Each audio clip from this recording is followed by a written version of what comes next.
Good evening and welcome. This is India Today. You are watching 6 p.m. Prime. I am Ankit Tyagi. There is one story that we are tracking, which is possibly the biggest story of the day. Nirav Modi's extradition case, which was going on in UK.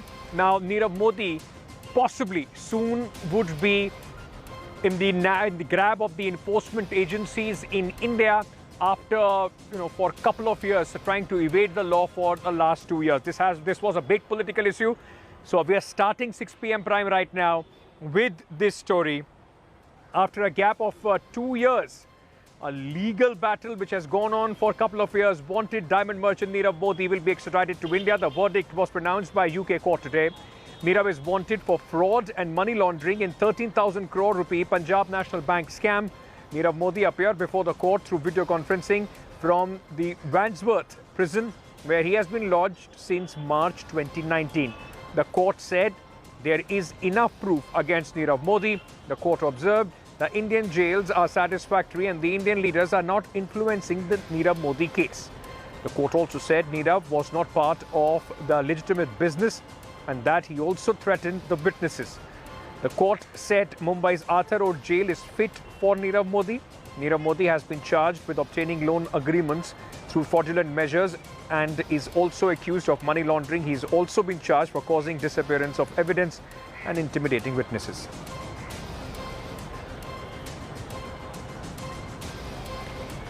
Going across to my colleague and taking you live to London, my colleague Lavina is joining us this evening.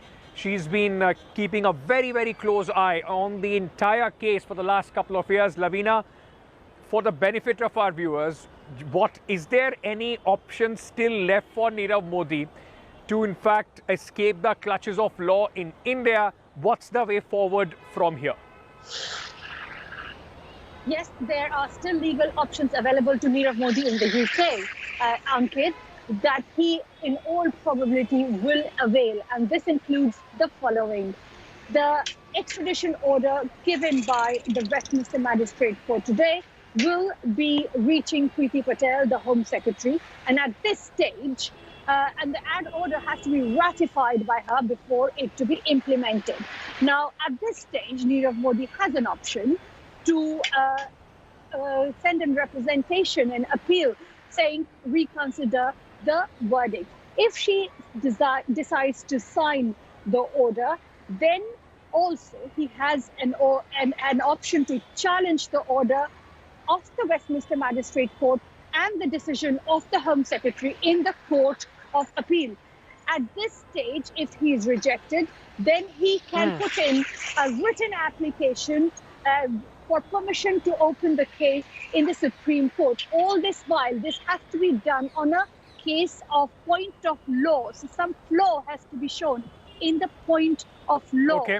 Now, at the stage of permission to open the case, this is done on paper, and the two judges who sit on this permission or decide on this permission can ask for a oral hearing, but that is their discretion. If the permission to reopen the case is denied, then all the doors in UK are shut for Nirav Modi. But of course, as we have seen in the Jamalia case, he was denied all of these doors and permissions, yet he is in the UK by applying for political asylum. Ankit.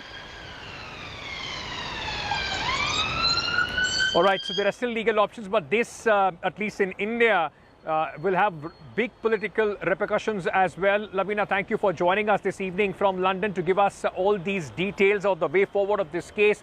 Because remember, Nirav Modi was a constant jibe that the opposition, the Congress party, had on Prime Minister Narendra Modi. This is now has a big shot in arm as far as the government is concerned. All right, we'll leave it there. Hi everyone, Preeti Chaudhary here. Hope you like this video. For latest news and analysis, like and subscribe to the India Today YouTube channel. And don't forget to press the bell icon to stay updated. Thank you for watching.